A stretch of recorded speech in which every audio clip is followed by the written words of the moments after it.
পল্টুর বউ এসেই পল্টুর মাকে তার কিপটেমি নিয়ে অপমান করলো। অন্যদিকে অহনাকে আর চাকরি করতে দেবে না অর্জুন। ছোটু কি পারবে অহনাকে আটকাতে? হ্যালো গাইস, কি অবস্থা সবার?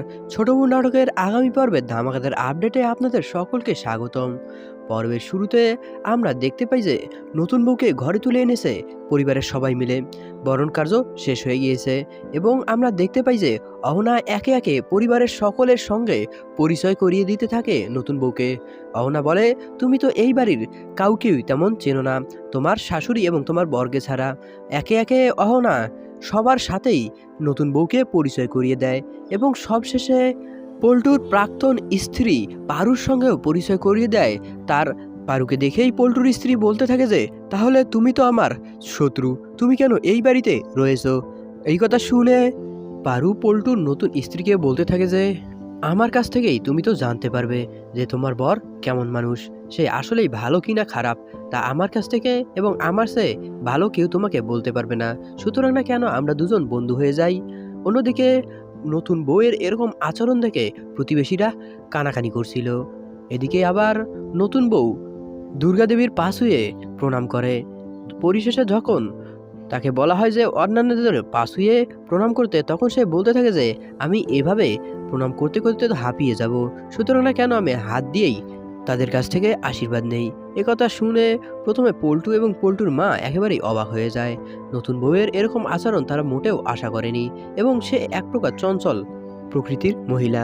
অহনা তখন বলতে থাকে যে, তুমি তো যাকে বিয়ে করে এনেছো তার থাকার জায়গায় তৈরি করতে পারোনি, তুমি তো নিজেই থাকো মামিদের বাড়িতে।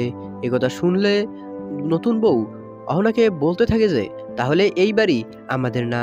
এখন পল্টুর বউ পল্টুর মাকে বলতে থাকে যে, আমি অনেকক্ষণ হয়েছি আসার, আমাকে অন্তত কিছু খেতে দিন।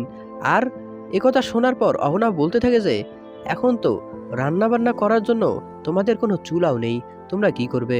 পরবর্তী দৃশ্যে আমরা পল্টুর মাকে দেখতে পাই যে কিনা বড় বৌদির কাছে এসে বলতে থাকে যে, পল্টুর নতুন বউয়ের নতুন শাড়ি কেনা হয়নি এখনো, অনেক তাড়াহুড়োর কারণে, এজন্য একটু পেরেশানিতে আসি। তুমি একটা তোমার নতুন শাড়ি দাও যাতে আমরা এই নিয়মটা পালন করতে পারি।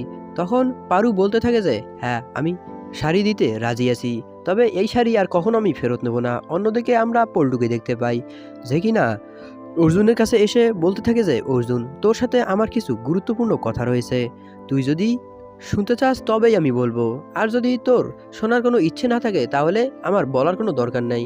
গুরুত্বপূর্ণ কথাটা হচ্ছে যে, অহনা তার অফিসের বসের সাথে একা একা এত কিসের সময় কাটায়, ছুটির দিনেও তাকে অফিস যেতে হয়, এগুলো নিয়ে নানাভাবে অহনার নামে মিথ্যে অপবাদ দিতে থাকে পল্টু।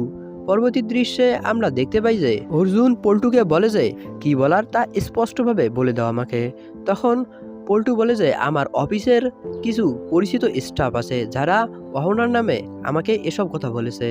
এই কথা শুনে অর্জুন অনেক বেশি রেগে যায়। পরবর্তী দৃশ্যে আমরা দেখতে পাই যে অহনাকে অফিস যেতে মানা করে দেয় অর্জুন। তাহলে দর্শক, পরবর্তী পর্বে কি হতে চলেছে তা জানতে হলে এক্ষুনি আমাদের চ্যানেলটিকে সাবস্ক্রাইব করুন। ধন্যবাদ।